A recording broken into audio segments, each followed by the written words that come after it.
প্রিয় দর্শক, এবার নেতানিয়াহুকে একা করে দেওয়ার হুমকি দিয়েছে ডোনাল্ড ট্রাম্প। ডোনাল্ড ট্রাম্প বলেছে, এইবার যদি ইরানে আবার আক্রমণ করে ইসরায়েল, তাহলে একা একাই লড়তে হবে নেতানিয়াহু। নেতানিয়াহুর সাথে আর উনি নেই, ঘর সংসার উনি আর করবেন না। উনি নেতানিয়াহুর সাথে এইরকম যুদ্ধে জড়াবেন না, যেহেতু যুদ্ধবিরতি চলছে। সো নেতানিয়াহুকে এক ধরনের একা করে দেওয়ার সতর্কবার্তা দিয়েছেন ডোনাল্ড ট্রাম্প।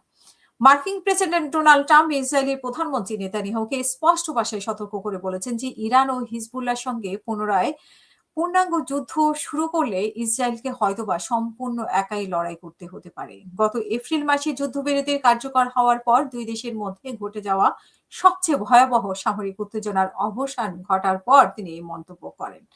ট্রাম্প তার সামাজিক যোগাযোগ মাধ্যম ট্রুথ সোশ্যালে দেওয়া এক পোস্টে উভয় পক্ষকে যুদ্ধ বন্ধের আহ্বান জানান এবং শান্তি প্রতিষ্ঠার আলোচনায় কোনো প্রকার অজ্ঞতা বা বোকামির স্থান নেই বলে তিনি উল্লেখ করেছেন।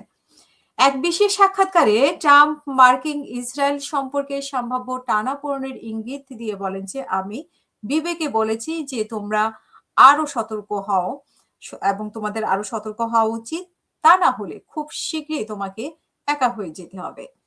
রোববার 7 জুন ইসরায়েলি বিমান বাহিনী লেবাননের রাজধানী বৈরুতের আকস্মিক ও ভয়াবহ বোমা হামলা চালানোর এই নতুন ধরনের সংঘাতের সূত্রপাত হয়েছে। এই হামলায় তীব্র প্রতিক্রিয়া জানিয়েছে উত্তর ইসরায়েলের লক্ষ্য করে পাল্টা ক্ষেপণাস্ত্র তীব্র প্রতিক্রিয়া জানিয়ে উত্তর ইসরায়েলে লক্ষ্য করে পাল্টা ক্ষেপণাস্ত্র নিক্ষেপ করেছে ইরান, যার জবাবে সোমবার ভোরে ইরানের বিভিন্ন বিমান প্রতিরক্ষা সংস্থা এবং একটি পেট্রোমেডিক্যাল কারখানায় নিখুঁত বিমান হামলা চালায় ইসরায়েলি বাহিনী। অন্যদিকে ইসরায়েলের প্রধানমন্ত্রী নেতানিয়াহু এক টেলিভিশন ভাষণে ট্রাম্পের এই সতর্ক বার্তার বিষয়ে নিজের অবস্থান পরিষ্কার করেছেন। তিনি জানান যে ট্রাম্পের সাথে আলাপকালে তিনি স্পষ্ট করে দিয়েছেন যে ইসরায়েলের আত্মরক্ষার পূর্ণ অধিকার রয়েছে এবং তারা প্রয়োজন অনুযায়ী তা প্রয়োগ করেছে। নেতানিয়াহু আরও দাবি করেন যে তেহরানের সন্ত্রাসী সরকারকে উপযুক্ত শিক্ষা দেওয়ার পর তারা আপাতত হামলা বন্ধ করেছে।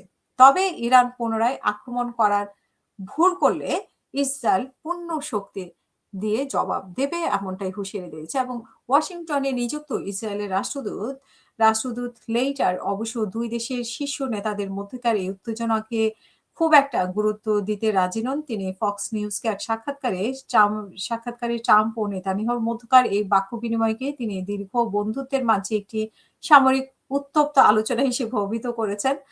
এবং তবে তিনি এটিকে মনে করেন যে মার্কিন প্রেসিডেন্ট খুব ভালো করেই জানেন যে ইসরায়েলের উপর ব্যালিস্টিক ক্ষেপণাস্ত্র দিয়ে হামলা চালানো হলে তেল আবিব কোনোভাবেই চুপচাপ বসে থাকবে না। এবং এই তীব্র আঞ্চলিক সংঘাতের জন্য ইরানের পররাষ্ট্র মন্ত্রণালয়ের মুখপাত্র ইসমাইল বাগাই তিনি সরাসরি ওয়াশিংটনকে দায়ী করেছেন। তিনি বলছেন যে আমেরিকার এই যুদ্ধবিরতি আলোচনার অন্যতম প্রধান পক্ষ এবং মধ্যস্থতাকারী, তাই লোহিত সাগরে জাহাজ আটকে বা দক্ষিণ লেবাননে ইসরায়েলি আগ্রাসনের মতো যেই কোনো যুদ্ধবিরতি লঙ্ঘনের ঘটনার জন্য মার্কিন প্রশাসনে সরাসরি দায়বদ্ধ। তবে ইরানের প্রথম ভাইস প্রেসিডেন্ট মোহাম্মদ রেজা আরিফ দাবি করেছেন যে এই সামরিক অভিযানের মাধ্যমে ইরানের প্রতিরক্ষা সক্ষমতার এক নতুন উচ্চতর প্রদর্শিত হয়েছে, যা ইসরায়েলকে পুনরায় যুদ্ধবিরতির জন্য অনুরোধ করতে বাধ্য করেছে। এই চরম উত্তেজনার মধ্যেও পর্দার আড়ালে দুই দেশের মধ্যে কূটনৈতিক শান্তি প্রচেষ্টার অব্যাহত রয়েছে বলে জানান তিনি।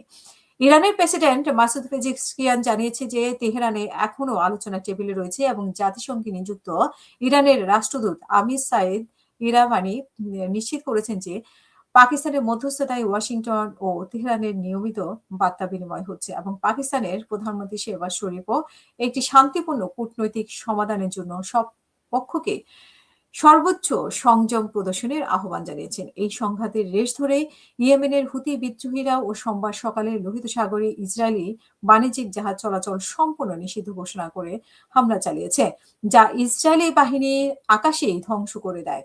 একই সঙ্গে দক্ষিণ লেবাননের টায়ার এবং নাবাতিয়ের এলাকায় ইসরায়েলি বিমান হামলায় নারী ও শিশু সহ অন্তত 14 জন লেবানিজ নাগরিক নিহত হয়েছে। এই বিষয়ে রাজনৈতিক বিশ্লেষক ফিলিস বেনিস মন্তব্য করেছেন যে ট্রাম্পের এই মৌলিক সতর্কবার্তা ততক্ষণ পর্যন্ত কোনো কাজে আসবে না যতক্ষণ না আমেরিকা ইসরায়েলের $1 বিলিয়ন সামরিক সহায়তা দেওয়া এবং আন্তর্জাতিক আদালতে তাদের রক্ষা করা বন্ধ করছেন।